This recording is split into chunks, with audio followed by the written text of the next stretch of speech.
Hello learners, welcome back to doctor Preeti's tutorial. आज की video में हम बात करेंगे कंपाउंड माइक्रोस्कोप के बारे में। तो बात करते हैं कंपाउंड माइक्रोस्कोप से। कंपाउंड माइक्रोस्कोप जो है ये, जैसा कि मैंने पहली वीडियो में भी बताया था कि ये एक ऑप्टिकल इंस्ट्रूमेंट है which is mainly use to see the object. ऐसे ऑब्जेक्ट जो हमें नेक्ड आई से नहीं दिखते, जो बहुत ही छोटे साइज के होते हैं, उनको देखने के लिए हम जो है इस माइक्रोस्कोप का यूज़ करते हैं। जो माइक्रोस्कोप है इसमें आपको लेंसेज का सिस्टम देखने को मिलता है। या तो 2 लेंसेज होते हैं और 2 से अधिक भी लेंसेज हो सकते हैं जो आपको मैग्नीफाइड इमेज प्रोवाइड करते हैं। अगर की कंसेप्ट की यहाँ पर बात की जाए तो जो कंपाउंड माइक्रोस्कोप है ये क्या करता है, it converts a tiny invisible object into a larger observable image. Compound microscope जो है बहुत ही इम्पॉर्टेंट इंस्ट्रूमेंट है और ये बायोलॉजी में तो यूज़ होता ही है। इसके अलावा भी बहुत सारी और अदर फील्ड्स हैं।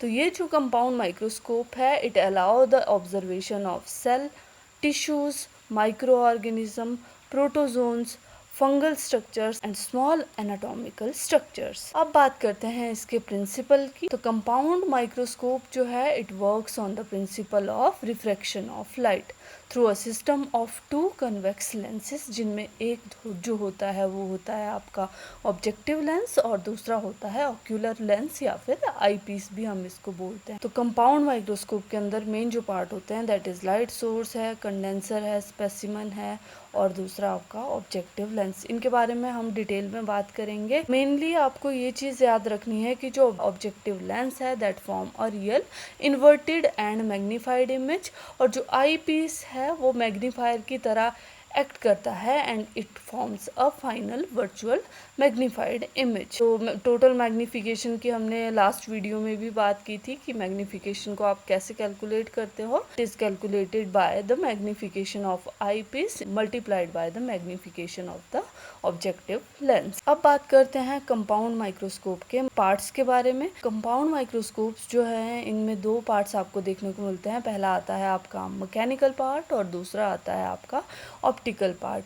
मैकेनिकल पार्ट में आते हैं आपके base, arm, body tube, resolving nose piece, stage clip, coarse adjustment knob and fine adjustment knob. इसके अलावा ऑप्टिकल पार्ट्स की अगर बात करें तो इसमें आता है eyepiece, objective lens, condenser, iris और डायफ्राम और इल्यूमिनेटर। इस तरह का माइक्रोस्कोप आपने अपनी लेबोरेटरी के अंदर देखा होगा जिसमें डिफरेंट पार्ट्स होते हैं। तो सबसे पहला जो पार्ट आता है दैट इज बेस। सेकंड इसमें आता है illuminator which is light source. इसके ऊपर जो है यहाँ पर ये नोब लाइक स्ट्रक्चर होता है, ये होता है आइरिस और डायफ्राम। तो ये क्या करता है, it controls the amount of light to passing over the stage, जहाँ पर हमें स्पेसिमन प्लेस करना होता है। इसके ऊपर जो है यहाँ पर कंडेंसर लेंस लगा होता है। इस साइड अगर देखो तो यहाँ पर एक नोब प्रेजेंट होती है जिसको हम बोलते हैं फाइन एडजस्टमेंट नोब। ऊपर जो है एक और बड़े साइज की नोब प्रेजेंट होती है जिसको हम बोलते हैं कोर्स एडजस्टमेंट नोब। इसके ऊपर जो है आपको स्टेज क्लिप्स देखने को मिलेंगे। ये वाले जो हैं ये स्टेज क्लिप्स हैं। ये वाला जो ब्लैक कलर का पोर्शन दिख रहा है इसको हम कहते हैं स्टेज। ये वाला जो हैंडल लाइक स्ट्रक्चर है इसको कहते हैं आर्म। ऊपर जो है इसमें एक नोब लाइक स्ट्रक्चर है जिसको हम बोलते हैं रिजॉल्विंग नोज पीस। देन ये वाला जो रीजन है इसको हम बोलते हैं बॉडी ट्यूब।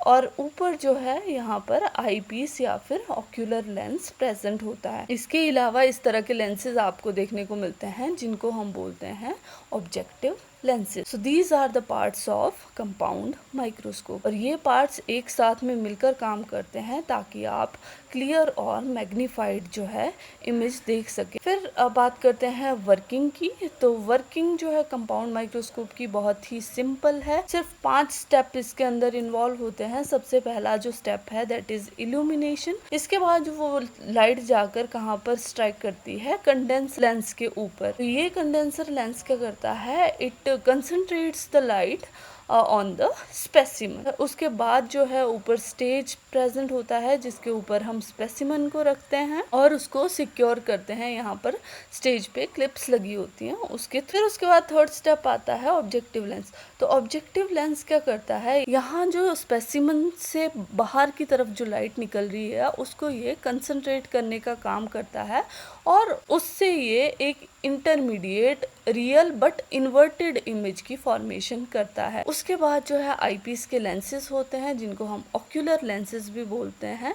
ये क्या करते हैं, फर्दर मैग्नीफाई करते हैं इमेज को और फाइनल इमेज जो होती है वो virtual magnified but inverted form में हमें दिखाई देती है और उस इमेज को हम अपनी आंख से ऑब्जर्व कर लेते हैं। नॉर्मली अगर हम पाथ ऑफ लाइट की बात करें तो वो इल्यूमिनेटर से कंडेंसर पे जाती है, फिर वहाँ से स्पेसिमन पे, फिर ऑब्जेक्टिव लेंस पे, फिर वहाँ से इंटरमीडिएट इमेज फॉर्म होती है जो आईपीस पे जाती है और आईपीस से जो है फाइनल इमेज बनती है जिसको हम अपनी आंख से ऑब्जर्व करते हैं। तो जो कंपाउंड माइक्रोस्कोप है इसमें आपको 2 लेंसेज सिस्टम देखने को मिलता है जो आपको हाईली मैग्नीफाइड इमेज की फॉर्मेशन करता है। फिर आती है इसकी एप्लीकेशंस। तो एप्लीकेशंस जैसे मैंने पहले भी बताया कि बहुत सारी फील्ड्स में इसकी एप्लीकेशंस है, इंक्लूडिंग बायोलॉजी जहाँ पर हम इसको सेल और टिश्यू की स्टडी के लिए यूज़ करते हैं, माइक्रोबायोलॉजी में बैक्टीरिया, फंजाई, एल्गी, प्रोटोजोन्स की आइडेंटिफिकेशन और क्लासिफिकेशन के लिए भी यूज़ करते हैं, हिस्टोलॉजी में जो टिश्यूज़ के थिन सेक्शन या ऑर्गन के जो थिन सेक्शंस होते हैं उनको ऑब्जर्व करने के लिए यूज़ करते हैं, बॉटनी में यूज़ करते हैं प्लांट टिश्यू की स्टडी के लिए पोलन ग्रेन्स या फिर स्टोमेटा जो है उनको ऑब्जर्व करने के लिए, जूलॉजी में यूज़ करते हैं प्रोटोजोन्स की स्टडी के लिए या फिर इनवर्टिब्रेट के जो स्ट्रक्चर्स हैं उनकी स्टडी के लिए। इसके अलावा ब्लड सेल्स या फिर डेवलपमेंटल जो स्टेजेस हैं उनके एग्जामिनेशन के लिए भी यूज़ करते हैं।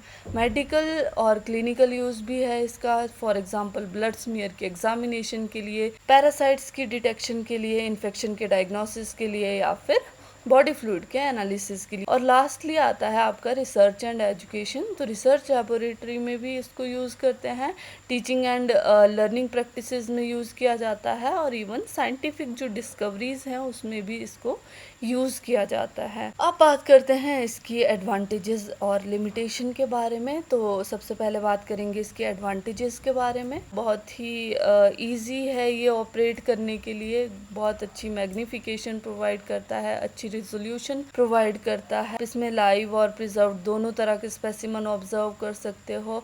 वाइडली यूज होता है टीचिंग, रिसर्च और लेबोरेटरी वर्क्स में एंड अफोर्डेबल है, मिनिमल मेंटेनेंस इसको रिक्वायर्ड होती है। लिमिटेशंस की बात करें तो रिजोल्यूशन स्लाइटली लिमिटेड है as compared to the electron microscope. Small structures आप नहीं देख सकते, लाइक जो वायरसेस है उनको ऑब्जर्व करना बहुत ही मुश्किल है कंपाउंड माइक्रोस्कोप से। आपको जो स्लाइड प्रेपरेशन करनी होती है वो प्रॉपरली करनी होती है। जो इमेज क्वालिटी है वो डिपेंड करती है किस तरह की वहाँ पर इल्यूमिनेशन है, फोकस कैसा है और जो आपके लेंसेज है वो कैसे हैं और स्पेसिमन को आपने किस तरह से प्रिपेयर किया है। इसके अलावा जो डेप्थ ऑफ फील्ड है वो रिलेटिवली शैलो है क्योंकि यहाँ पर बहुत ही ज़्यादा हाई मैग्नीफिकेशन पे अगर आप देखोगे ऑब्जेक्ट को तो वो जो है वो क्लियरली विजिबल नहीं होता है। तो सिंपल टर्म में हम कह सकते हैं जो